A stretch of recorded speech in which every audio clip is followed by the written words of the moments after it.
जय हो जय हो जय हो। यह है महाराज गजेंद्र सिंह खिवसर जी।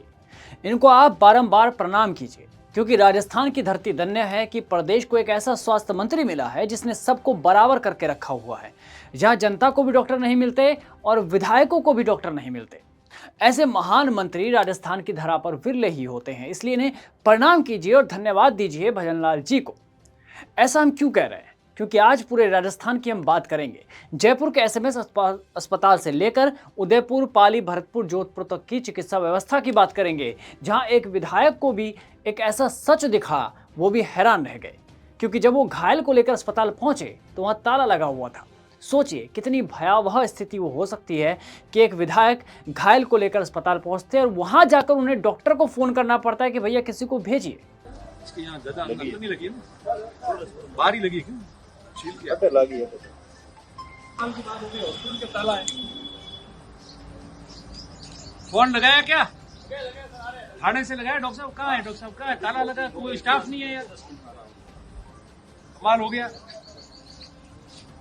अब बताओ, ये रास्ते में पड़ा था, इसको ये ठीक है, लोग जा रहे थे, देख लिया और लेके आ गए यहाँ हॉस्पिटल पर। हॉस्पिटल ताला यार, कैसे चलेगा काम?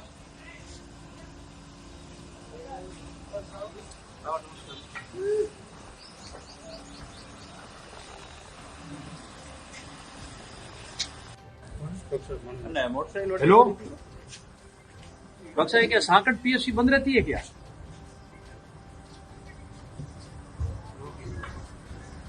इमरजेंसी कहाँ है आदमी? मेरी बात सुनो। ये तो हम रास्ते में से आ रहे थे, भीड़ लगी हुई थी लोगों की, तो एक आदमी इंजर्ड मिला वहां और उनको किसी के गाड़ी में भिजवाया। पर यहाँ ऑफिस ही बंद है यार एकदम से। ये तो मेन मुख्य हाईवे है, मान लो। पर जो इमरजेंसी में जिसको लगाया आप उसको तो को बैठा रहे, कम से कम आते ही जब तक दूसरे डॉक्टर आ रहे तो कम से कम फर्स्ट एड ट्रीटमेंट तो हो किसी पेशेंट को। ऐसा नहीं, आप बताओ उसको, जो किसका ड्यूटी किसकी थी इमरजेंसी में? कोई नहीं है। आप कहाँ हैं? वो जो आसपास ही होंगे भी। अच्छा यार, ठीक है ठीक है, भेजो आप जल्दी। कोई आदमी इंजर्ड है तो भेजो आप। ठीक।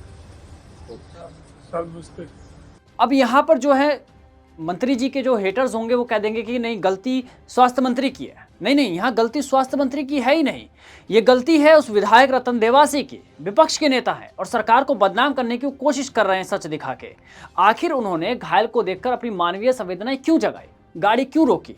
बताओ, मंत्री जी तो अपना बढ़िया काम कर रहे हैं, डॉक्टर साहब भी कहीं आराम फरमा रहे होंगे। खामा डॉक्टर को कॉल किया गया, अस्पताल खुलवाया गया, बेचारे डॉक्टर की क्लास लगी। इन सब की क्या जरूरत थी रतन देवासी को करने की? बताइए, आप कमेंट कीजिए। आप जब अब ये रील वायरल होगी, महाराज नींद से जागेंगे, तो बेचारे महाराज को फोन लगाने जितनी मेहनत करनी पड़ सकती है। अगर अस्पताल में ताला बंद है तो बंद है। जैसलमेर में जब अग्निकांड हुआ था तब भी जैसलमेर के सरकारी अस्पताल के ब्लड बैंक में ताला लगा था ना, तो क्या हो गया? क्या किसी विपक्ष के नेता ने हो हल्ला मचाया? मंत्री ने उस समय भी जब जोधपुर तक ग्रीन कॉरिडोर बनवा दिया था, तो यहाँ पे भी तो विधायक घायल को लेकर दूसरे अस्पताल जा सकते थे, कहीं और चले जाते। उसी अस्पताल में क्यों जाना था जहाँ पर ताला लगा था? खैर, आगे बढ़ते हैं। अब मेरे हाथ में मैं आपको एक अखबार का मेरे पास टुकड़ा है। ये अखबार है राजस्थान पत्रिका। जरा इसकी खबरें देखिए।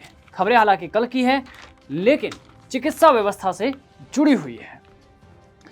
बड़े अक्षरों में लिखा है, अगर आप देख पा रहे हो तो, अस्पतालों में उबल रहे मरीज, घर से ला रहे पंखे। ये हाल है राजस्थान का। और इसके अंदर मैं बताता हूं कौन कौन सी खबरें छपी हैं। Ground report. अलवर, एक बेड पर 3 बच्चे भर्ती हैं। अलवर के राजकीय गीतानंद शिशु चिकित्सालय के वार्ड बी में सभी खिड़कियों पर कूलर नहीं लगाए गए। वार्ड में भर्ती बच्चे और परिजन का गर्मी से हाल बेहाल है। एक बेड पर 3 बच्चे हैं। इसके बाद श्रीगंगानगर, वाटर कूलर सूखा हुआ है, परिजन बेहाल है। इस भीषण गर्मी के बीच में जिला अस्पताल में अव्यवस्थाओं का एक गंभीर मामला है, क्योंकि अस्पताल कक्ष के समीप लगा वाटर कूलर पिछले कई दिनों से सूखा पड़ा हुआ है। झुंझुनू, जहां भामाशाहों ने दान किया था, कम से कम उसका रखरखाव तो अस्पताल प्रशासन को करना चाहिए था, लेकिन नहीं। बुहाना सीएचसी में मरीजों के लिए वार्ड में 4 एसी लगे हैं, लेकिन बंद पड़े हैं। वर्तमान में केवल 4 पंखे संचालित हो रहे हैं। आरओ कई महीनों से खराब पड़ा है। पचरंगी कस्बे का आदर्श प्राथमिक स्वास्थ्य केंद्र में दानदाता ने वाटर कूलर आरओ लगाया था, लेकिन सार संभाल नहीं हुआ तो शोपीस बनकर रखा हुआ है। भीलवाड़ा, जहां जिले के सबसे बड़े चिकित्सालयों में शुमार महात्मा गांधी अस्पताल की मातृ एवं शिशु इकाई की हकीकत चौंकाने वाली निकली। भीषण गर्मी में प्रसूताएं और नवजात उमस झेल रहे हैं, जबकि तीमारदार घर से पंखे लाकर राहत दे रहे हैं। नागौर, मंत्री जी का ही इलाका। जिला मुख्यालय के राजकीय जेएलएन अस्पताल में एयर कूलिंग सिस्टम खराब है। कई मरीज घर से कूलर और पंखे ला रहे हैं, शीतल पानी की व्यवस्था नहीं है। तीमारदार बेचारे बाजार से पानी खरीदकर पी रहे हैं। वार्ड और नर्सिंग स्टाफ के कमरे में भी कूलर बंद है। पाली, मेडिकल कॉलेज चिकित्सा में बिजली की आंख मिचौली के कारण गत्ते से हवा करनी पड़ रही है। सर्जिकल वार्ड में मरीजों का उपचार भी टॉर्च की रोशनी में हो रहा है। अस्पताल के फैब्रिकेटेड सर्जरी और ऑर्थोपेडिक वार्ड में मरीजों के परिजन गत्ते और कपड़े से मरीज को हवा देकर राहत देने की कोशिश कर रहे हैं।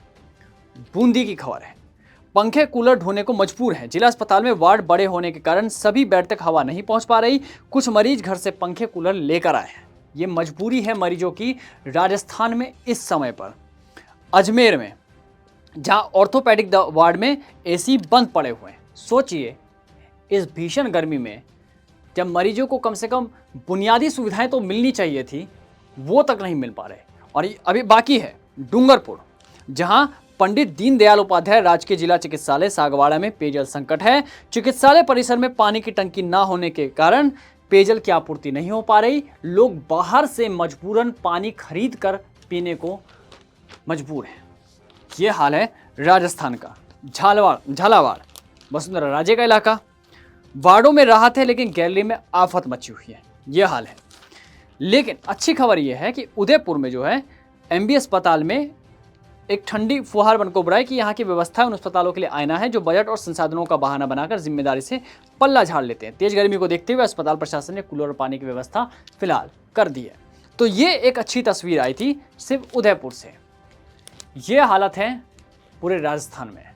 अब आपको लेकर चलते हैं एसएमएस अस्पताल की तरफ, जहाँ से कहीं ना कहीं पूरे राजस्थान से लोग आते हैं। हमारे संवाददाता भी वहाँ पहुँचे।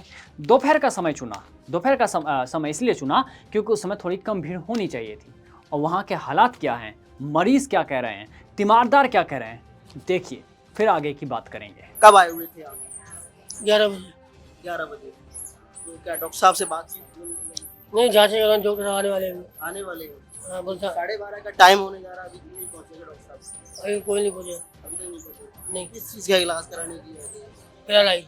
दवाई तो मिलती नहीं है टाइम पर, चक्कर काटना पड़ रहा है। कभी 10 नंबर लिख देते हैं, कभी 11 नंबर लिखते हैं। दवाई तो मिल ही नहीं रही है। कहाँ से आए हैं आप? हम सपोर्टरा से आए हैं, अमरगढ़ ग्राम पंचायत से। हाँ, सपोर्टर से। हाँ, सपोर्टरा से। क्या नाम है? मेरा नाम प्रेम सिंह सैनी है। तो डॉक्टर साहब मिले समय पर? डॉक्टर साहब ने लिख दिया दवाई, दवाई मिल ही नहीं रही है। देखिए, दवाई भी नहीं मिल रही है समय पर। इनका कहना है जो दवाई लिखी ये हुई देख लो, ये वहाँ से घूम घाम के आया हूँ तो फिर भी बोला कि दोबारा डॉक्टर पे लिखवा के अल्लाह हो, और फिर डॉक्टर पे लिखवा के ले जाऊंगा। फिर बोल देंगे कल मिलेगी। पहले भी आया था मैं कल बार, तो टाइम पे दवाई नहीं मिलती है। 2-3 चक्कर देने पड़ते हैं, फिर 10 नंबर में जमा कराओ, फिर दूसरा दिन मिलेगी दवाई। कई डॉक्टर जो है मौजूद भी नहीं थे। जब हम मौके स्थिति पर पहुंचे तो कई नहीं भी थे।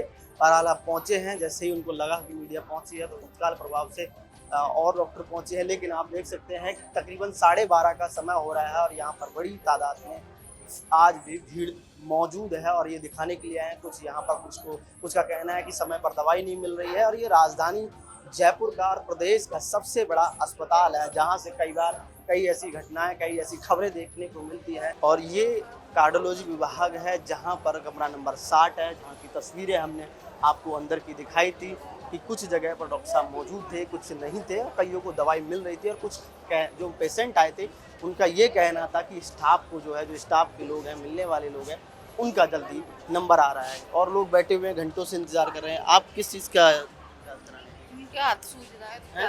हाथ सूज रहा है, कौन नहीं सूज रहा? कौन नहीं क्या हुआ? डॉक्टर साहब से मुलाकात हुई? नहीं, अब हो गई। होगी। आप कहाँ से आए बाबा? मैं तो ये मरीज लेके आया हूँ अच्छा, मरीज कहाँ से? ठोकरवाड़े से। अच्छा, तो क्या दिखा लिया डॉक्टर साहब को? हाँ, दिखा लिया। कितने बजे आए थे सुबह? 11 बजे आए थे। सुबह 11 बजे। हाँ जी। अब से लाइन में ही लग रहे हो? लाइन में लग रहे हैं। तो डॉक्टर साहब कितने बजे आए थे? ये तो पहले के आए हुए हैं। हाँ, अभी तक नंबर आपका आया नहीं? आ गया नंबर तो। आ गया? हाँ, दिखा लिया? दवाई लेने जा हाँ, रहे हो? दवाई ले ली। ले ली दवाई? हाँ, दवाई। क्या कुछ कहना चाहोगे, इतनी भीड़ बड़ी है क्या कहना कुछ? भीड़ तो मतलब ये ज़्यादा ही लग रही है। अब बहुत देर से नंबर आता है, खड़े खड़े थक जाते हैं, परेशान हो जाते हैं। पेशेंट भी परेशान हो रहे पेशेंट भी परेशान, पेशेंट को दूर बैठाना पड़ता है और खड़े खड़े थक जाते हैं। लाइन हैं। क्या लगी, प्रॉब्लम क्या थी? ये कोई एलर्जी की दवाई लेनी थी। एलर्जी की दवाई। हाँ हाँ भाई साहब, जी बताइए। कहाँ से आए हैं आप? मालवी नगर मालवीय नगर। कितने बजे आए थे?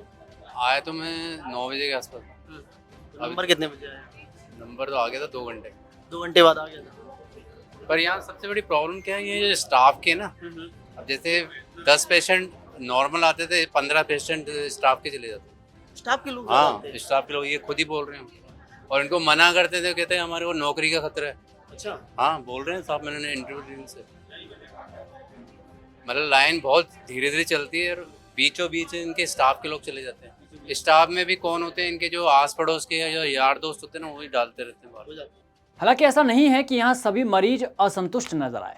कुछ मरीज या परिजन ऐसे भी मिले जिन्होंने कहा कि हाँ सब ठीक है, डॉक्टर समय पर मिल रहे हैं, पर उनकी संख्या कितनी है ये ध्यान रखने वाली बात है। खैर ये पहली बार नहीं है जब राजस्थान की चिकित्सा व्यवस्था पर सवाल उठे हों, और ये एसएमएस जैसे अस्पताल में जब स्टाफ वाली बात कही जाती है ना, एक मरीज को जो बेचारा सुबह से ओपीडी में लगा होता है लाइन में, वो अपनी बारी का इंतज़ार कर रहा होता है, और वहाँ के जो स्टाफ कर्मी हैं वो कहते हैं कि नहीं अभी स्टाफ का नंबर आएगा। ये स्टाफ किसका है? क्या उनके लिए वो मरीज़ ज़रूरी नहीं है उन डॉक्टर्स के लिए जो स्टाफ का बहाना बनाकर आम जनता को लाइन में खड़े रखते हैं? अब अस्पताल में भी, अगर सरकारी अस्पतालों में भी अगर इस तरह के वीआईपी ट्रीटमेंट होंगे कुछ चुनिंदा लोगों के साथ, तो आम जनता क्या करे? वैसे मंत्री जी का इतिहास बड़ा पुराना है। अक्टूबर 2025 में राजस्थान में कथित तौर पर एक कफ सिरप पीने से बच्चों की तबीयत बिगड़ने और मौत की खबरों पर उन्होंने एक बयान दिया था कि विभाग इससे ज़्यादा कुछ नहीं कर सकता। उन्होंने ये भी दावा किया कि बच्चों की मौत बीमारी से हुई है, ना कि कफ सिरप से, जिस पर विपक्ष ने काफ़ी हो हंगामा मचाया। मंत्री जी की बात है, मान लेते हैं। फरवरी 2026 में विधानसभा के दौरान उन्होंने राइट टू हेल्थ कानून की ज़रूरत पर सवाल उठाते हुए पूछा था कि स्वास्थ्य के अधिकार पर कानून की क्या आवश्यकता है। ऐसे ही कई विवाद मंत्री जी से जुड़े हुए हैं। अगर इतिहास खोलेंगे तो एक लंबा समय चलेगा। ये सवाल है कि चिकित्सा व्यवस्था आखिर सुधरेगी कैसे राजस्थान के अंदर, क्योंकि राजस्थान के स्वास्थ्य विभाग में नर्सिंग और पैरामेडिकल स्टाफ की भारी कमी है। सीएजी की रिपोर्ट के मुताबिक प्राथमिक और माध्यमिक स्वास्थ्य सेवाओं में नर्सों और पैरामेडिकल स्टाफ की कमी लगभग 18.56% है। 2025 की एक रिपोर्ट के मुताबिक संविदा आधारित स्टाफ में कमी और ज़्यादा गंभीर है, और जो लगभग 50.19% पहुंच गई। ये 2025 की रिपोर्ट है। वर्तमान में चिकित्सा विभाग में लगभग 12,000 नर्सिंग ऑफिसर और 7,000 एएनएम के पदों पर भर्ती की आवश्यकता बताई जा रही है। हालांकि राजस्थान स्वास्थ्य विभाग में माफ कीजिएगा, हालांकि राजस्थान स्वास्थ्य विभाग में 19,000 से अधिक पदों पर नर्सिंग ऑफिसर और एएनएम की बड़ी भर्ती प्रक्रियाधीन चल रही है। कितना समय लगेगा ये अलग मसला है। इसके अलावा बात करें आरजीएच स्कीम की, जो पिछले कुछ महीनों में बहुत चर्चा में रहा। मार्च 2026 में याद होगा, बयाना विधायक ऋतु बेनावत ने सवाल उठाए जब जयपुर के एक निजी अस्पताल में उन्हें और उनके बेटे को आरजीएच के तहत मुफ्त दवा देने से मना कर दिया गया। उन्हें दवा के लिए नकद भुगतान करना पड़ा, जिससे योजना के क्रियान्वयन पर सवाल खड़े हुए। अशोक गहलोत ने भी सवाल उठाए थे, टेकाराम जूली ने भी सवाल उठाए थे, गोविंद सिंह डोटासरा ने भी सवाल उठाए थे, विपक्ष के नेताओं ने भी सवाल उठाए, पर ढाक के वही 3 बात। देखिए कल ही जो है अब इस तरह की घटना सामने आई है, जहां विधायक रतन देवासी एक घायल को लेकर जाते हैं, अस्पताल में ताला बंद होता है, डॉक्टर को कॉल मिलानी पड़ती है। अब अगर ऐसी स्थिति रहेगी राजस्थान के अंदर, तो राजस्थान की चिकित्सा व्यवस्था पर सवाल क्यों नहीं खड़े होंगे? क्यों मंत्री जी जो हैं ऐसे मौक़ों पर खुद आगे नहीं आ पा रहे हैं? एक बड़ा ही गंभीर सवाल है राजस्थान सरकार से भी और राजस्थान सरकार के स्वास्थ्य मंत्री से भी। और आपकी इस पर क्या राय है? कमेंट बॉक्स में ज़रूर जवाब दें। धन्यवाद।